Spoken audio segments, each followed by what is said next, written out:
Howdy folks, Zelrix here, welcome back to Baldur's Gate 3. I think I fixed my issues here. We'll see, I'm going to keep an eye on them. I'm not 100% convinced, but for now I'm not getting any dropped frames, I think. So, let's talk about rogues, shall we? Rogues are your sneaky gits. With stealth skill and uncanny reflexes, a rogue's versatility lets them get the upper hand in almost any situation. So here, again, I don't know what subclasses we're going to get, and that could tweak things quite a lot here. Proficiency-wise, rogues get Dex and Intelligence. Intelligence could be quite useful with the Mind Flayers running around. You get light armor only, not medium. Simple weapon, hand crossbow, longsword, rapier, and short sword. It's a weird mix, but it gives you some versatility. Longsword probably not going to be very useful, although... Okay, sneak attack, which is like the rogue's... One of the rogue's like primary abilities, and certainly one of the things that people seem to enjoy the most. The sneak attack doesn't seem to matter the source. So I think you would be able to use a longsword here, which is interesting, because normally you would not be able to do that in 5e. Yeah, there's not a lot here right now. Their stuff tends to kick in at third level like some of the other ones. If you're looking at rogue, basically you're looking for the same race. I don't think we cover this. The same race as rangers, basically. So, Dex, you're going to be focusing on dexterity. Probably con again, just for good hit points. So I would lean towards something like any of the elves, since High Elf, Wood Elf, and both Drow have +2 to dexterity, and then none of them have good con boost, but they all have +1 to dexterity. You could look at the Stout Halfling, who has +2 dex, +1 con. That's quite useful for this. That's Strong Heart / Stout, depending on what you grew up playing. But Rogue is your quintessential creeper. If you go over to Siberius Wolf's YouTube / Twitch, you'll see he's just started a playthrough with I believe a half-elf rogue, so you can see some of that in action. Next up, Warlocks. Warlocks seek power and will take it from wherever they get it. So, bound by a pact to an all-powerful patron, Warlocks trade their loyalty for supernatural abilities and unique magic. They only gave us 2 options here, which is the Fiend. So this is getting help from either a demon or a devil to gain your powers, or the Great Old One. This is going to some sort of, could be like Cthulhu, for instance. Could be your patron here if you go with the Great Old One. There's some interesting options there. Warlocks, in general, get spell slots that work very differently to other wizard users, other magic users, even in D&D. They get wisdom and charisma saving throw proficiency, light armor, and simple weapons only. And I'm assuming that, that's not changing here. If you go down the Fiend route, you also get the Dark One's Blessing, which is when you reduce a hostile creature to 0 hit points, your patron grants you your charisma modifier plus level in hit points. So charisma is basically what you do almost everything through, so you'd want to crank that up pretty high, especially if you are going with Fiend, because then you get extra healing as a result. The thing that Warlock's probably best known for is Eldritch Blast, as demonstrated by Ford on Critical Role. This increases in power as you level up, in 5e. I'm assuming it does here too. But it's got long range. D10 force damage is really nice. So a lot of people will either dip into Warlock or take one of the feats that lets you pick up Eldritch Blast because it's so useful. I've seen a lot of people try to take it on Paladins because they like the balance there. Blade Ward I would not take personally. I don't particularly rate Blade Ward. It's an action. That's why I don't like it. I would be more tempted to either go for something like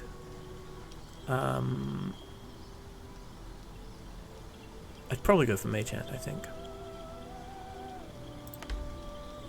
And then spells. You only get 2 spells. That's a little annoying.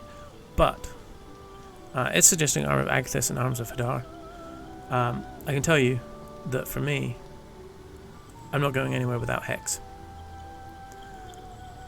You curse a creature and deal an extra 1d6 necrotic every time you hit it with an attack.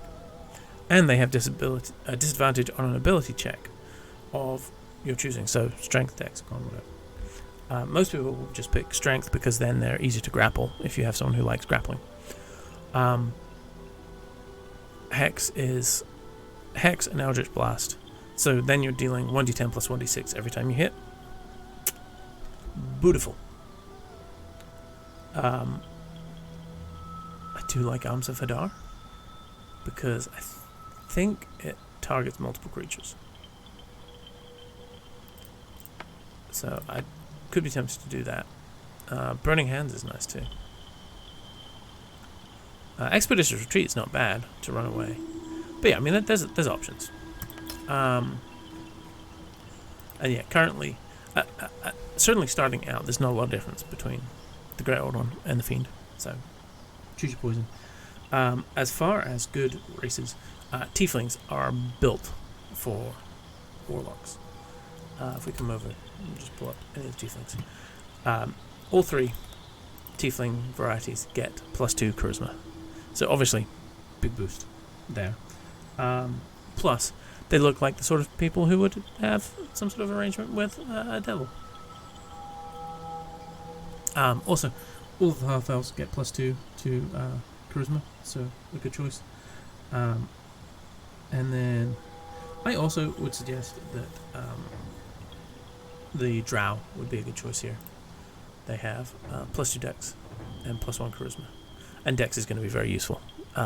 Since you're going to be in light armor, you're going to want high Dex to give yourself some AC. Trying to power through because I lost a lot of time trying to fix my issues earlier. So the final option here is the Wizard. Now, Wizard is your squishiest option, but your most magically powerful of the 6 here. You can already see you have more spells available. You don't see Grease very often. Although, maybe in this that might be more valuable. So, you get your spell slots, intelligence and wisdom saving throws. You get proficiency with 5 weapons. That's it, just 5 weapons and no armor. Once per day, you can replenish spell slots, which is super good. This normally is on a short rest, but again, there's no short rest. So, you have a huge array of cantrips to choose from. My personal recommendation, early on, I like to have 1 range damage spell, 1 melee damage spell, and 1 utility spell. So, here we have Firebolt and Ray of Frost. See, that doesn't make sense to me. I would go for Shock and Grasp for my close. This is hand-to-hand melee. Firebolt for ranged, or Ray of Frost. Both are good. Firebolt is doing 1d6 and creates a flammable surface. Okay, they've changed that. Normally it's 1d10, but it creates a flammable surface, so that tweaks it.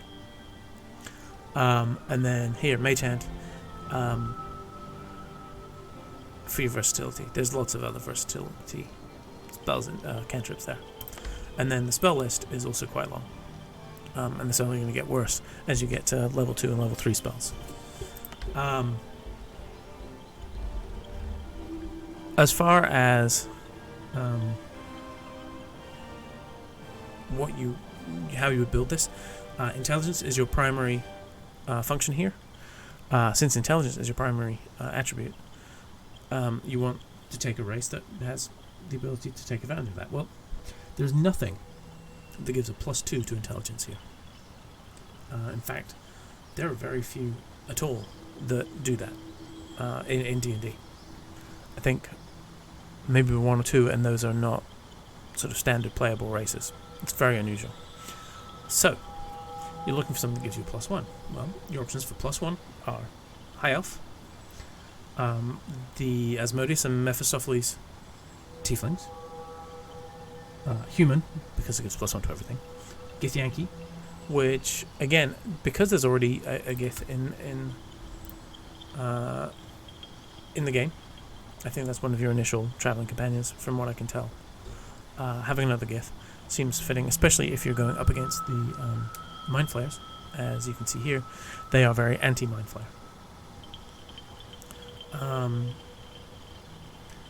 And then the other choices might be the Half-Elves, because you can put a +1 in something. If we just look at Half-Elves briefly here, they get a +2 to Charisma and then +1 in 2 other things, which is incredibly versatile. Half-Elves is probably the most versatile race in all of D&D, simply because you can go almost any route with it.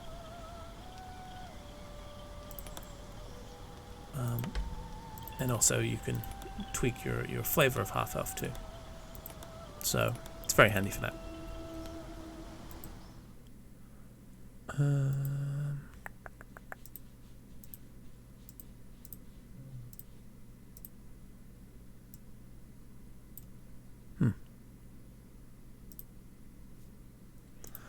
Beg pardon, just looking for my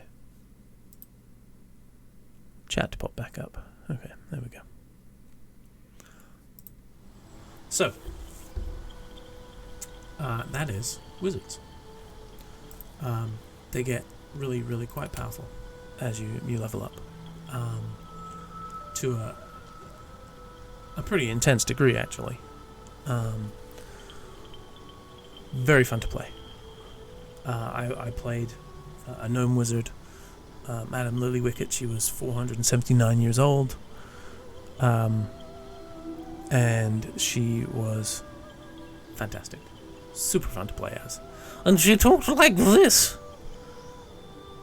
And I had so much fun playing as her, let me tell you.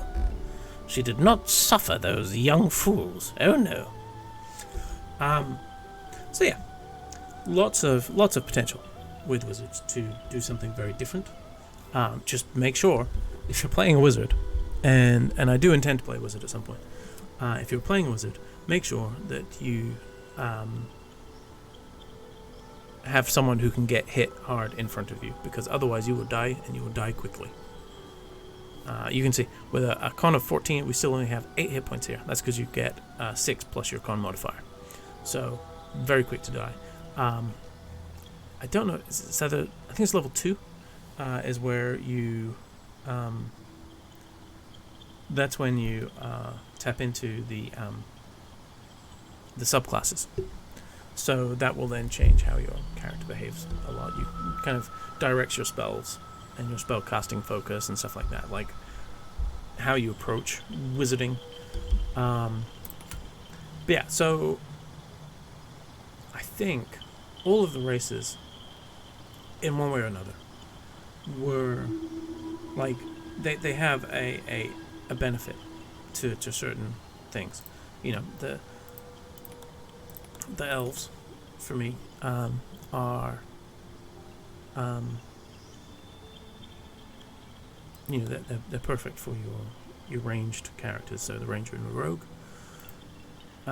Tieflings work well for wizards, with the exception of the Zariel Tiefling, who I think makes a great fighter. And when they introduce it, will also make a sensational paladin. And I will probably do that build at some point.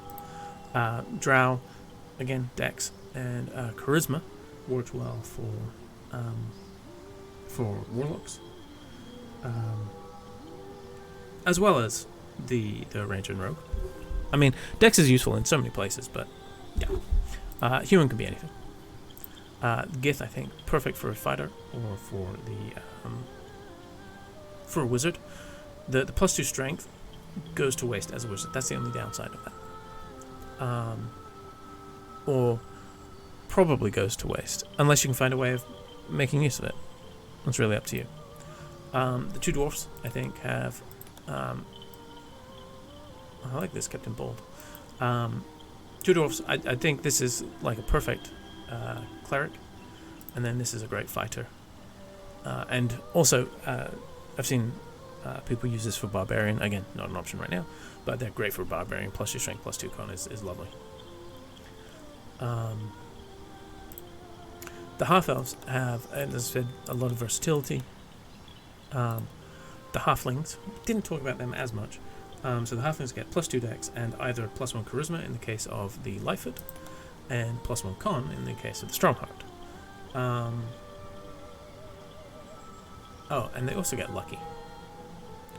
When you roll a 1 for an attack roll, ability check, or saving throw, you can re-roll. Every time. Every single time. Huge. Because 1 is almost always a failure. There's a lot of other features here. You factor in things like dark vision. Fey ancestry, that means you can't be put to sleep, which is kind of useful. Tieflings get resistance to fire damage and dark vision. The drow get the Fey ancestry as well, and superior dark vision. They can see twice as far as most people. Humans get none of that. Just none of that. The Gith don't get anything, although they do get a mage hand that sort of is a callback to their time as being part of the Mind Flayers minions, I guess. Dark vision for dwarfs. It's worth pointing out, gold dwarfs, or hill dwarfs as I know them, get an extra hit point versus everyone else. That's kind of nice. Good for keeping yourself alive. The half-elves get the Fey ancestry, so it can be put to sleep, and advantage on saving throws against being charmed. And dark vision. And that's all 3 variations. And then they each bring over a feature from the elf half. So high elves get a cantrip. Wood half elves get Mask of the Wild, proficiency in stealth. And half drow get dancing lights. So I like that they kind of have that aspect. Appearance-wise, I mean, this is, you can go literally any color you can think of pretty much for every race. It sort of has, like, recommended for the racial plane, and then it has all of them available. Likewise, there are recommended eye colors, and then there's also these cool eyes these are good for your tieflings and stuff. The hair options are wonderful. You can give them a big bushy beard if you want. Where's the big bushy beard? That's a big bushy beard. And change your hair color. Maybe big. Look at that waggle. Do you see that waggle? There's a little bit of clipping here with the wizard's coat. That's fine. It's worth it just for that waggle. This is kind of crazy hair color there. Give me that big bushy beard back. Okay. But yeah, so the appearance, obviously, you can do what you like. My goal here was to really highlight the choices that you get from building a character out. The backgrounds that you get on this first page, easy to miss. This helps define your proficiencies. Acolyte is going to be good for cleric because it gives you insight and religion. Charlatan is good for your rogues and warlocks. Criminal, also good. Rogues, warlocks, maybe ranger. Entertainer, probably the same group actually. Rogues, warlock, ranger. Folk hero is perfect for a ranger. Animal handling and survival, very rangery.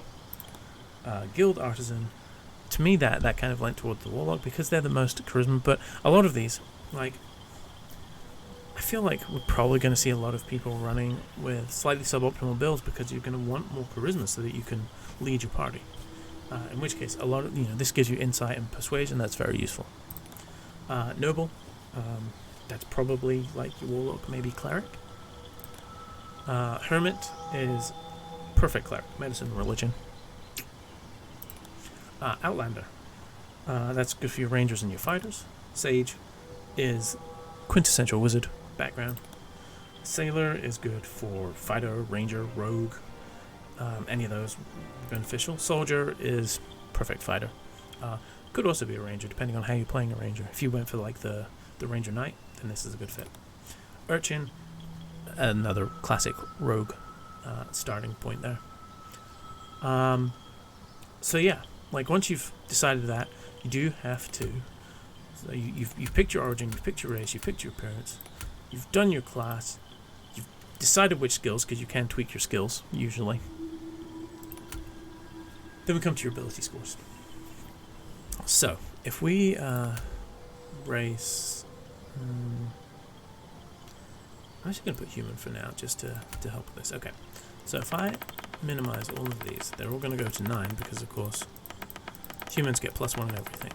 So the lowest you can have when doing point buy, which is what this system is an 8. Now, the most you can have is 15. And you can do 3 15s and 3 8s, or 3 16s, 3 9s in this case because human.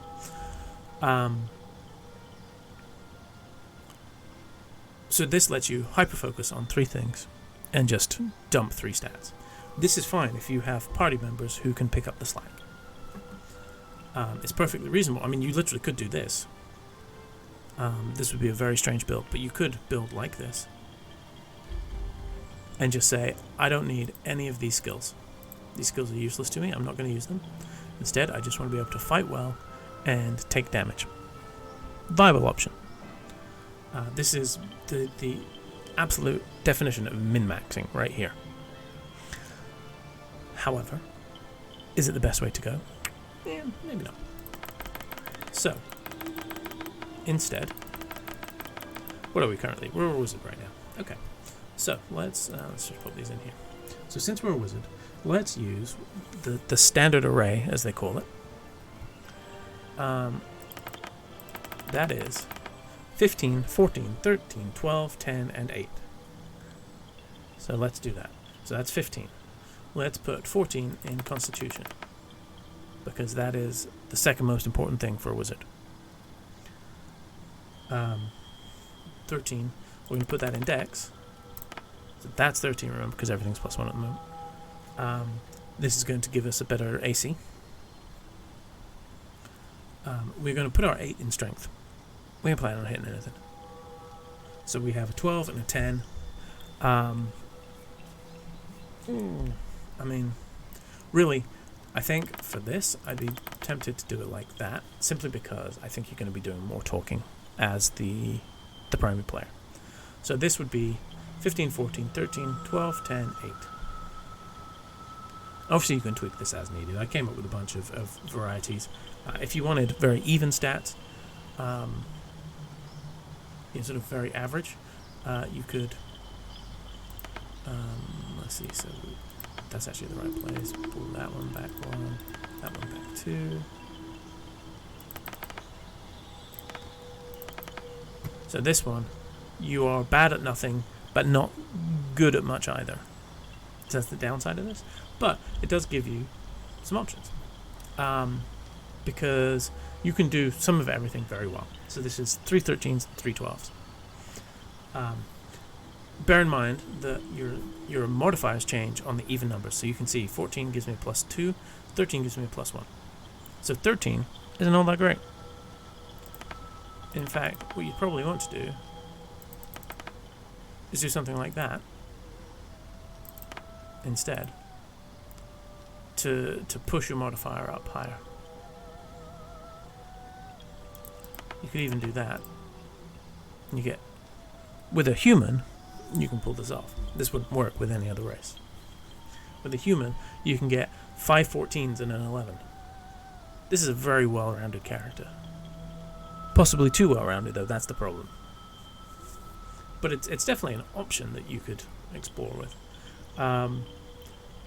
if you want no negatives, but 3 good ones, you could do 3 14s and 3 10s. Wouldn't work so well with a human, but let's say if we went to, I don't know, a shield dwarf, mountain dwarf in my head, fighter, let's say. Let's just zero everything out again quickly. So we get, as you can see here, +2 to strength, +2 to con. So if we put these up to 14, and then we're going to have heavy armor, so we don't need to worry about that. So let's put our other 14 here. We could do something like this.